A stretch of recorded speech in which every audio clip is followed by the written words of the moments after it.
নমস্কার বন্ধুরা, welcome to my channel. বাড়িতে কিভাবে ধাবা স্টাইল এগ কালিয়া বানাবেন তার রেসিপি নিয়ে আমি আজকে চলে এসেছি। তাই চলুন দেরি না করে বানিয়ে ফেলা যাক আজকের রেসিপি এগ কালিয়া। এগ কালিয়া বানানোর জন্য প্রথমে আমি ডিম সেদ্ধ করে নেবো। তার জন্য আমি সসপ্যানে জল বসিয়েছিলাম আর এর মধ্যে দিয়ে দিচ্ছি লবণ। অবশ্যই সামান্য পরিমাণ লবণ দেবেন, এতে যখন ডিম সেদ্ধর পর খোলা ছাড়াবো খুব সহজে ডিমের খোলা ছাড়ানো হয়ে যাবে। এবার এতে আমি একটা ঢাকনা চাপা দিয়ে 8 থেকে 10 মিনিটের মতো সেদ্ধ করে নেব। আর ঠিক ততটা পরিমাণে জল দেবেন যাতে ডিমগুলো জলের মধ্যে ডুবে যায়। এইবার আমি প্রতিটা ডিম প্রথমে ঠান্ডা জল দিয়ে ধুয়ে নিয়েছিলাম, তারপর এগুলো ছাড়িয়ে নিচ্ছি। দেখো কত সুন্দরভাবে এগুলো ছাড়ানো হয়ে যাচ্ছে। আমি ডিমের খোলাগুলো সব ছাড়িয়ে নিয়েছি। এইবার আমি একটা ছুরি নিয়ে এতে ছোট ছোট কিছু কাট দিয়ে দিয়েছি। ঠিক এইভাবে এইগুলো কিছুটা করে কেটে নিতে হবে, এতে এর মধ্যে মশলা খুব ভালোভাবে ঢুকে যাবে। আমি এইভাবে প্রতিটা ডিম ছুরির সাহায্যে অল্প করে একটু চারপাশটা কেটে নেবো। হালকা করে কাটবেন, খুব বেশি ডিপ করে কাটবেন না, তাহলে রান্নার সময় এগুলো ভেঙে যেতে পারে।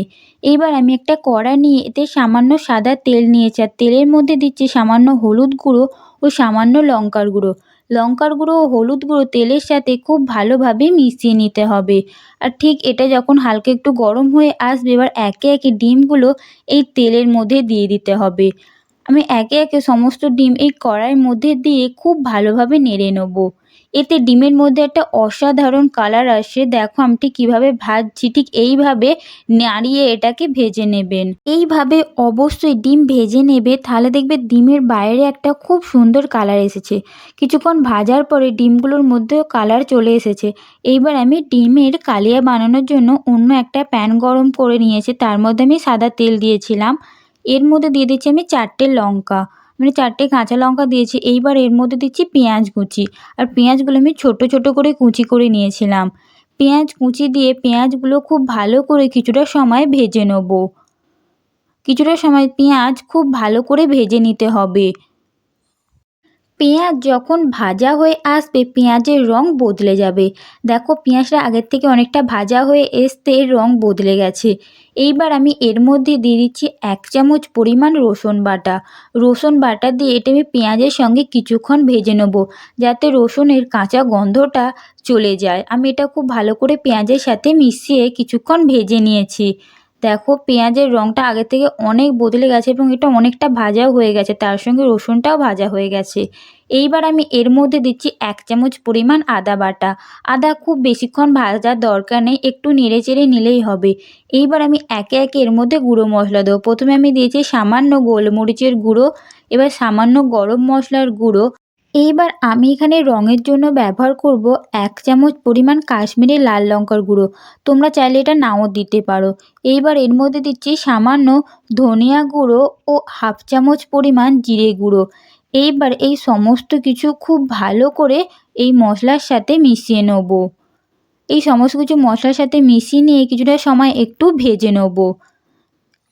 সমস্ত কিছু খুব ভালো করে মিশিয়ে কিছুটা সময় ভেজে নিয়ে এখানে আমি দিচ্ছি সামান্য লঙ্কার গুঁড়ো, 1 চামচ পরিমাণ হলুদ গুঁড়ো।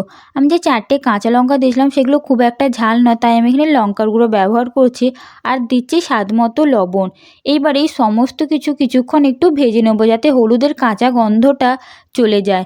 কিছুক্ষণ ভেজে নিয়ে আমি একটু জল দিচ্ছি, মশলাটা শুকনো হয়ে এসেছে বলে। আবারও এই জলটা দিয়ে মশলাটা আমি খুব ভালো করে ভেজে নেব। কিছুক্ষণ ভেজে নিয়ে এখানে আমি ধনেপাতা কুচি দিচ্ছি। ধনেপাতা কুচি দিয়ে এটা মশলার সাথে খুব ভালো করে মিশিয়ে দেবো। দেখো মশলাটা কত সুন্দর কষা হয়েছে, যার ফলে এটা থেকে তেল ছাড়তে শুরু করেছে। এইবার আমি এখানে প্রয়োজন মতো জল দিয়ে দেবো কালিয়া বানানোর জন্য। আমি এখানে সামান্য পরিমাণ জল দিয়েছি, কারণ ডিম তো বেশি জল টানবে না, তাই এখানে আমি সামান্য জল দিয়েছি। এইবার এটা ফোটার জন্য অপেক্ষা করব। এই সমস্ত কিছু খুব ভালো করে আমি মিশিয়ে দিয়েছি, এবার এটা ফোটার অপেক্ষা করব। দেখো এটা ফুটতে শুরু করেছে। এবার আমি একে একে ডিমগুলো এই মশলার মধ্যে দিয়ে দিচ্ছি। দিয়ে ডিমগুলো এই মশলার মধ্যে দিয়ে কিছুক্ষণ ফুটিয়ে নেব। কিছুক্ষণ এটা ফুটিয়ে নিলেই এটা একদম তৈরি হয়ে যাবে। কিছুক্ষণ ফোটানোর পর দেখবেন গ্রেভিটা একটু মোটা হয়ে আসছে, একটু ঘন হয়ে আসছে। ঠিক ততক্ষণ পর্যন্ত এটা ফুটিয়ে নিতে হবে। আর ডিমটার মধ্যে গ্রেভিটা খুব ভালোভাবে মিশিয়ে দিতে হবে। দেখো গ্রেভিটা আগের থেকে অনেকটা কমে এসেছে, আর ডিমগুলোর সাথে আমি খুব ভালোভাবে এটা মিশিয়ে দিয়েছি। যে গ্রেভিটা দেখছো এটা কিন্তু গরম ভাতে মাখিয়ে খেতে খুব ভালো লাগে। আর আমার এখানে এগ গালিয়া একদম তৈরি হয়ে এসেছে। তাহলে বন্ধুরা, বাড়িতে তোমরা কিন্তু এইভাবে এগ গালিয়া খুব সহজে বানিয়ে ফেলতে হবে, একবারে ধাবা স্পেশাল এগ গালিয়া। এগ গালিয়া আমার একদম রেডি। এবার আমি গ্যাসের ফ্লেম বন্ধ করে এটা সার্ভ করে নেবো। তাহলে বন্ধুরা, রেসিপিটা অবশ্যই ট্রাই করো, আর কেমন লাগলো কমেন্টে জানাতে ভুলো না। যদি ভালো লাগে একটা লাইক করে আমার চ্যানেলটিকে সাবস্ক্রাইব করে দিও। বাই।